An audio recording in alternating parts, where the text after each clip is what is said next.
Hello friends and welcome to my video. Today um, I'd like to talk about a little bit different aspect or a little bit different perspective of home defense.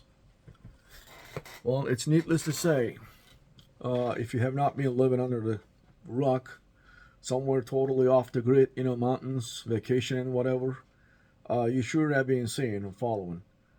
Even if you're not a kind to kind of keeping up with the international news, especially, I guess it's not possible not to see what's going on. All that batshit crazy stuff in Middle East. The war between Israel and Hamas, and every day, unfortunately, it looks like from the developments, the possibilities of expanding that war into the wider in the region and maybe even global levels. God forbid, people are talking about potentialities of these of what's going on in there, into kind of leaking into third world war scenarios, and people are talking about all kinds of biblical prophecies, religious prophecies, bringing a lot of religious texts and prophesizing on what they believe or what they see in their holy scriptures and books and texts and stuff. So what is it doing with the, obviously I believe you're going to be asking and wondering, with the home defense?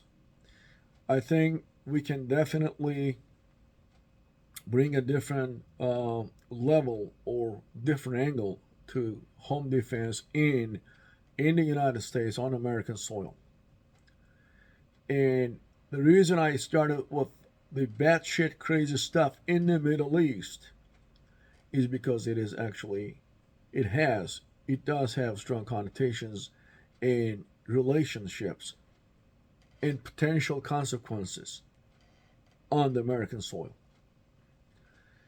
First off, let's start with the illegal immigration to the United States, which was made possible by none other than Joe Biden and Biden administration.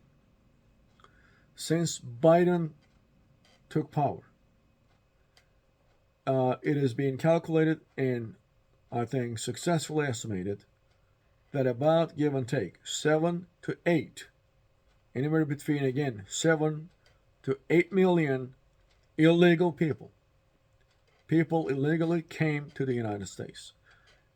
Those are mostly, I mean overwhelmingly, they crossed the Mexican border, the southern states being Texas and Arizona and California, and they entered the United States illegally.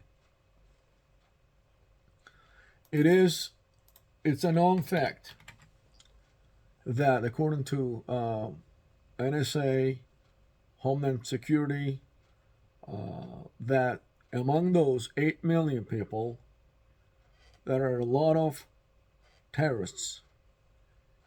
And at the moment, I don't have the breakdown by nationality of those terrorists, but it's measured, just for the sake of simplicity. You can go ahead and research yourself. It's measured in thousands and thousands of people. Again, the border is just open.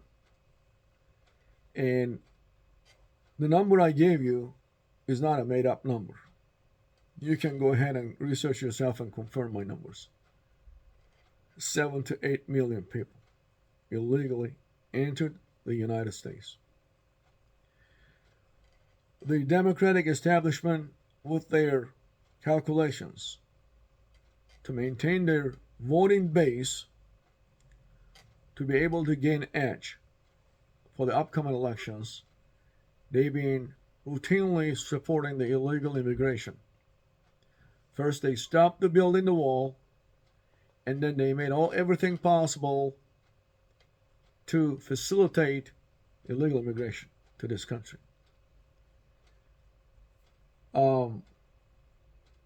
It is to the point that they created sanctuary cities.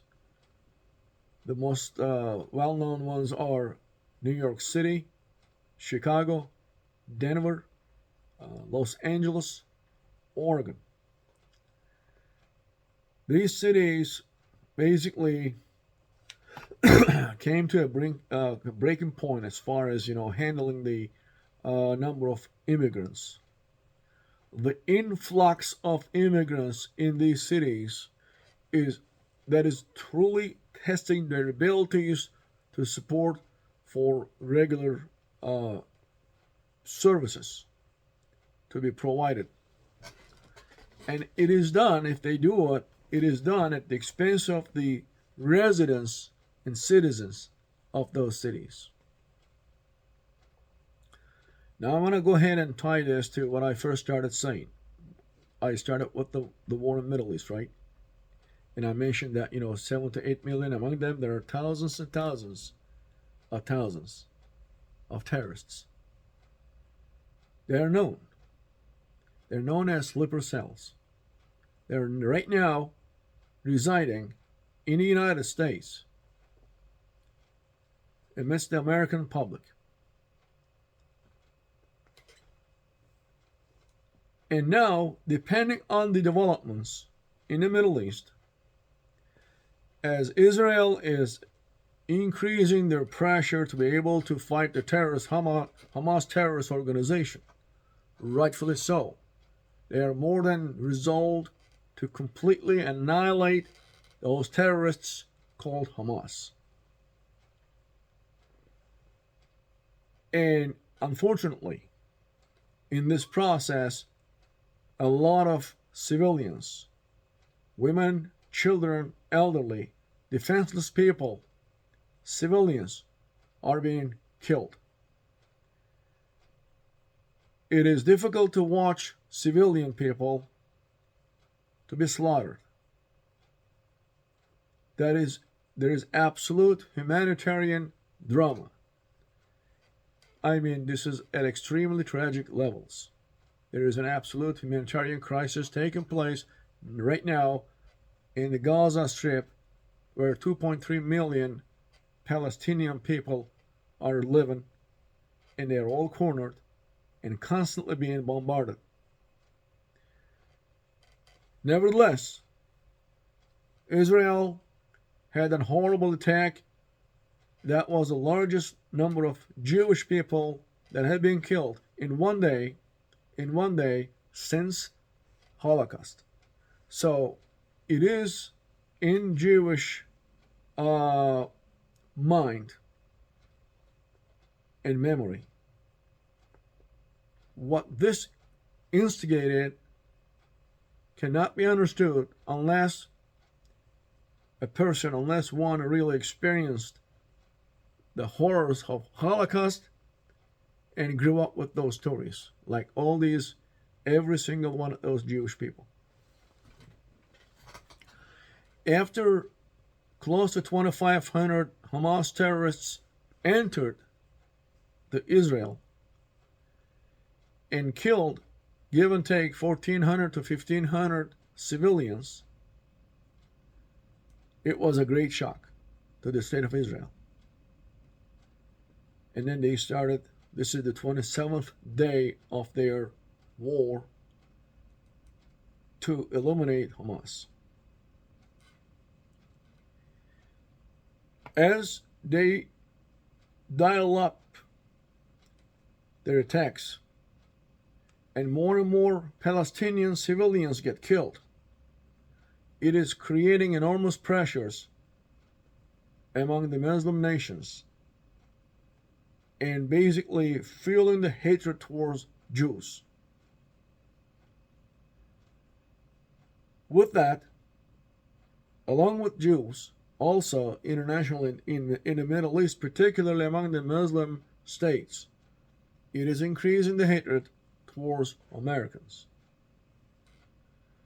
America is only now seen as, from their perspective, participating in a crime against civilians alongside with Jews, although they're not actively involved with killing and bombing by their support, by not stopping or slowing down or actively supporting it financially, or otherwise, informationally, tactically, weapons-wise, whatever.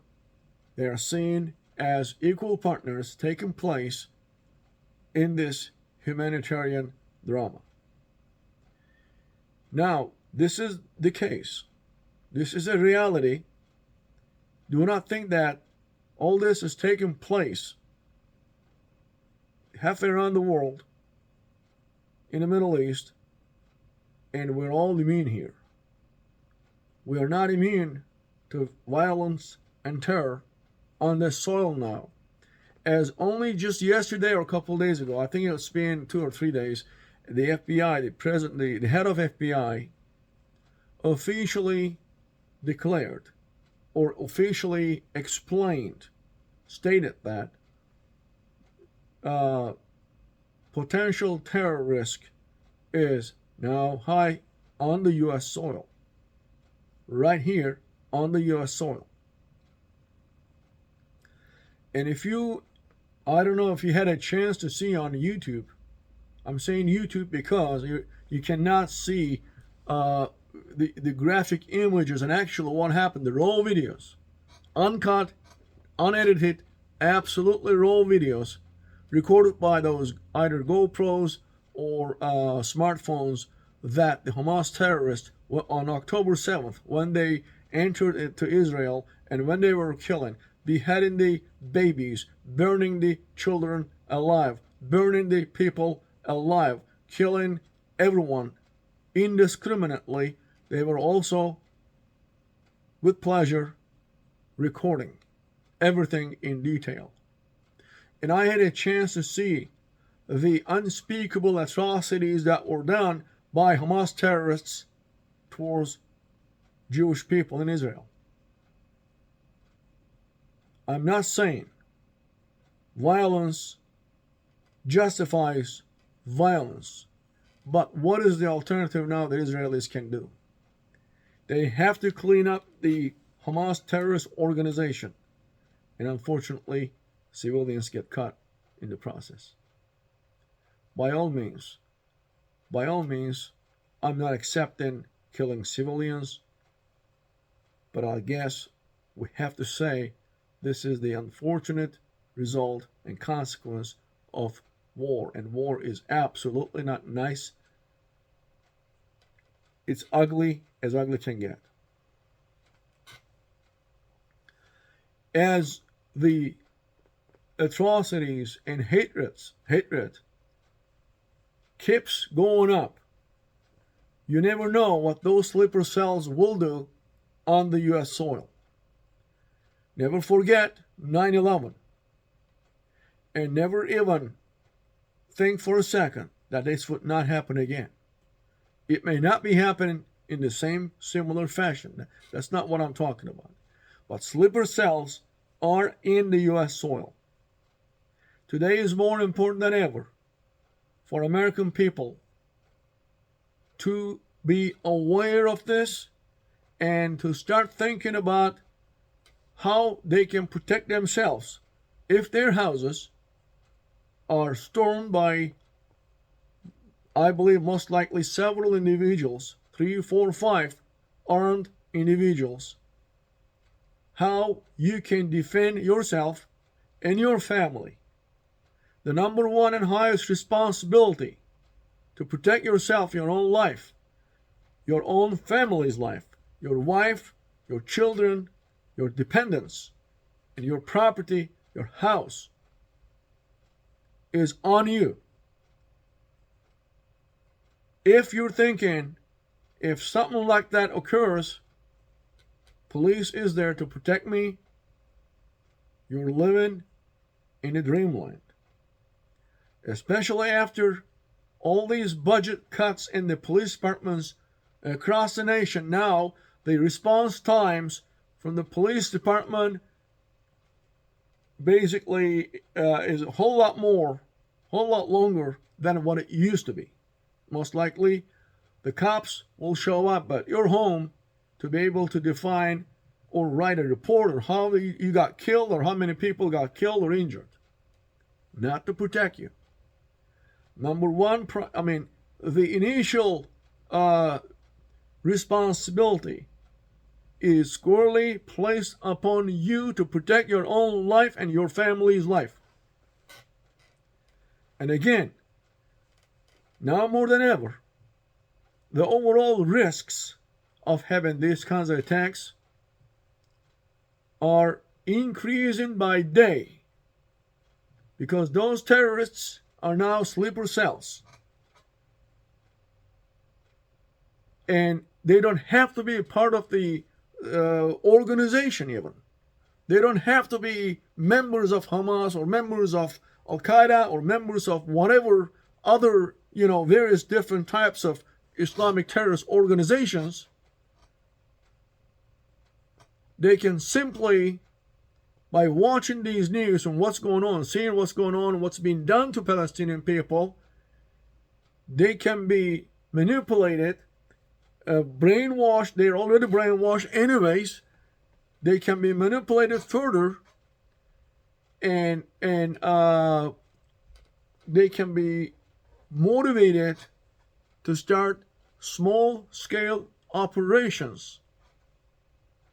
They can do this through some kind of organized, coordinated activity. They can even do this as a lone wolf activity by themselves. They can be anywhere in this nation because they already came through Mexican border, southern border illegally. And they're not being tracked. In fact, they're being protected in those sanctuary cities. One more example I want to tell you. Actually, it's another fact. ICE organization, Immigration and Customs Enforcement Office. Their job is to track these illegal people, capture them, and deport them. That's what their job is. This is their task. They made it so. Again, Biden administration made it so in those sanctuary cities, ICE organization does not have the authority to track. They can track, but they cannot arrest. They can find who is the illegal person living there, but they cannot make any arrest.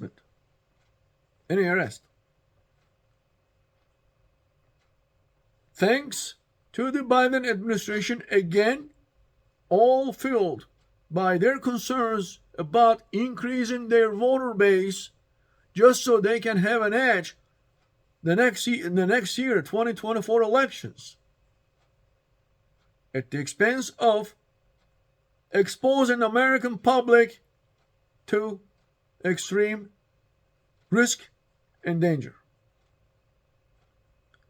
Do you think these sleeper cells in our midst now, watching what's going on in Israel and Gaza Strip, every day they're not being radicalized anymore? Every single day, every passing day, they're getting more and more radicalized. They're getting more and more resolved to kill American people. And they can just justify any violence, any act of violence against American people on this soil, whether those are Jewish Americans or otherwise. I don't think they will even discriminate. Do you really think you are safer than what you used to be?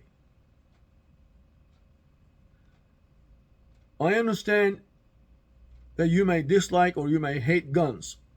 I'm not here to talk about typical gun policies, for gun, anti-gun, all these non-stop going, never stopping discussions about the gun laws and gun culture and politics behind it and all that.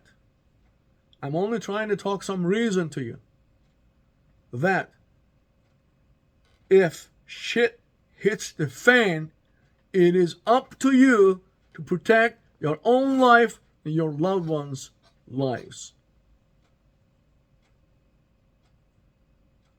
And you'll be more than regretful if that happens, if that occurs, and you're not prepared. it is now the high time to consider owning a gun, having sufficient amount of ammunition, learning about that gun, training with that gun, taking courses on how to operate and use, have gone through some drills, at least seriously start thinking about acquiring a firearm, which could be a pistol, a revolver, a shotgun, rifle, any of those. In home invasion situation, if you have not watched, if you didn't have a chance to see those raw videos that I was talking about earlier, the uncut, unedited videos captured and obtained from the Hamas terrorists, you can see how those terrorists, house by house, searching to kill violently, only to kill without blinking their eyes violently. They did not care about children, little kids, even babies. They cut off, they beheaded babies. Does that tell you something? And now, I think the number of deaths in Gaza Strip, number of civilian deaths, is getting close to 10,000. Last I heard was exceeding 8,500. And those are the ones they can find because, once the bomb is dropped, there are a lot of people are basically shattered into pieces. They may not even be able to find how many accurate number of how many people actually died. Plus, they estimate there are people under the rubble, more than 1,000 people. So that tells me that, I can confidently and comfortably say there is probably about at least 10,000 people got killed. And seeing this, watching this, these terrorists, all of them are Muslim, they will be more than radicalized and more than happy, more than resolved to kind of conduct whatever attacks they can do. Small or large, coordinated and not coordinated, haphazard or randomly or more coordinated, who knows? So that's what I'm saying. This war should basically make you more aware and more concerned about your safety, your home defense concerns, and what you can do to come up with some plan. At least start thinking about coming up with some plan. Doesn't matter what your political views are about guns. If somebody is holding a gun and putting the goddamn barrel to your head, it doesn't matter whether you like guns or not. But it looks like that gun kind of likes you. In this case, you should start thinking about those things.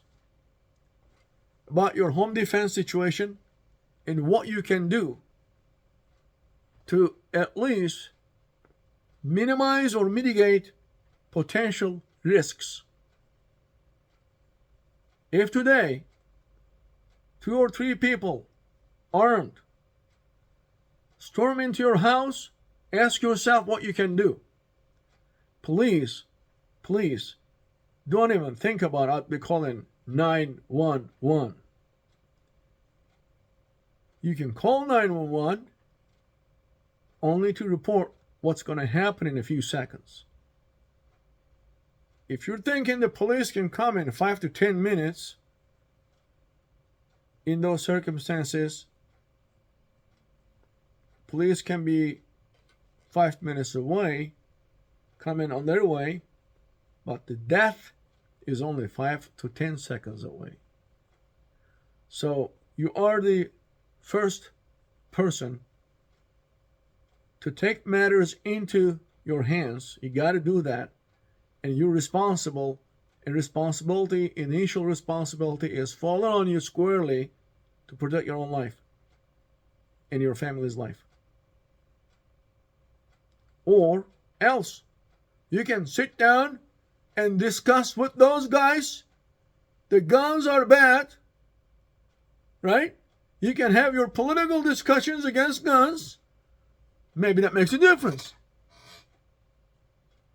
Thanks to the Biden administration in our midst now on the U.S. soil, with all this diligent work that has been put since 9/11, that anybody who's been doing international traveling, now also national domestic traveling, they're going through airports and all this security and checking our up to our shoes and socks and everything, all the inconvenience that came with it went down the drain because Biden administration opened the goddamn borders, and now we got 7 to 8 million immigrant illegal people, not legal immigrants.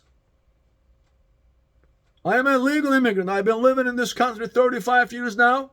I came to this country. I did not have a single illegal day.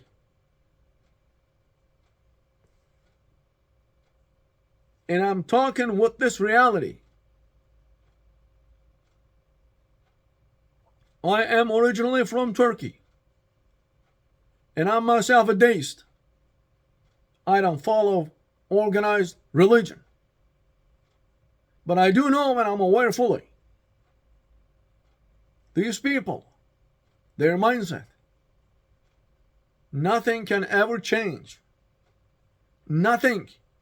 No niceties. No reasoning. Any kind of logical discussions. No reasoning. No niceties. Nothing. They're set in stone and waiting for things to be triggered. And right now, that trigger is pulled in Israel or by Israel. Actually, the war started by Hamas terrorists. Israel didn't start this war. Hamas started this war. And Israel has every right first to exist, to protect their people and land, and deal with the situation.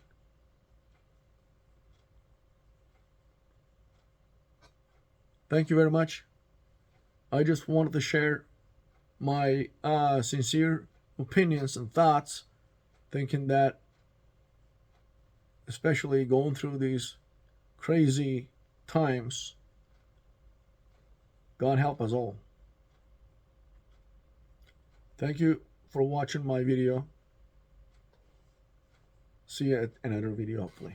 Bye-bye. Take care and stay safe.